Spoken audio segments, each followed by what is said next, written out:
It's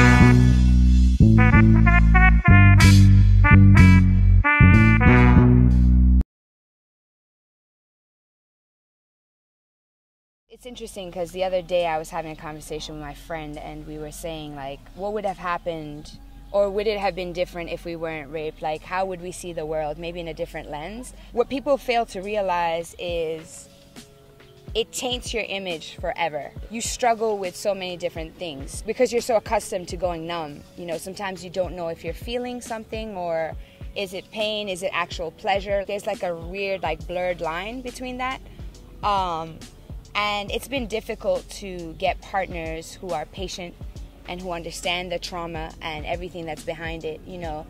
A lot of things trigger me, so it's just like, it's definitely affected my sexuality in the sense that I feel like I would be more free, and I'm working towards being more free, if that makes sense, you know what I mean?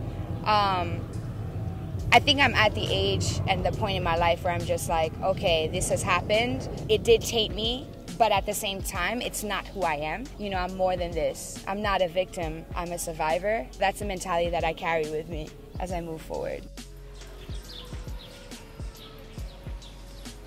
It's also definitely tainted my, my view on myself. You know, I find myself in the mirror, and I don't know if any other people do this, but sometimes it's like, oh, this is too sexy, you know, this is too much, like, because there's a culture of victim blaming, you know, so maybe if I don't wear this, like, he won't look at me, or it's just like you constantly have these questions in your mind, and like, it's difficult to navigate, but for the most part, you know, like even me sitting here and having this conversation is giving voice to somebody who doesn't have a voice to speak up on these things.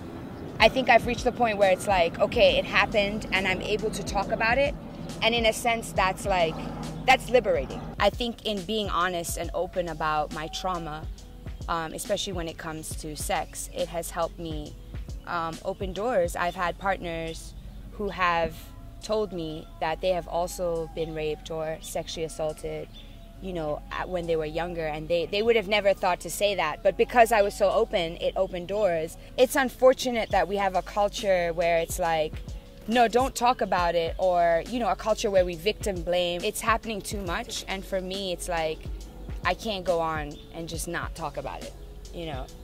Before, I'd be like, oh no, I'm embarrassed, I'd never say anything to anybody, like, this is just who I am, I'm gonna accept it. But then it's like, as soon as you silence it, you give power to that person and that situation. So the more you talk about it, the more you open doors.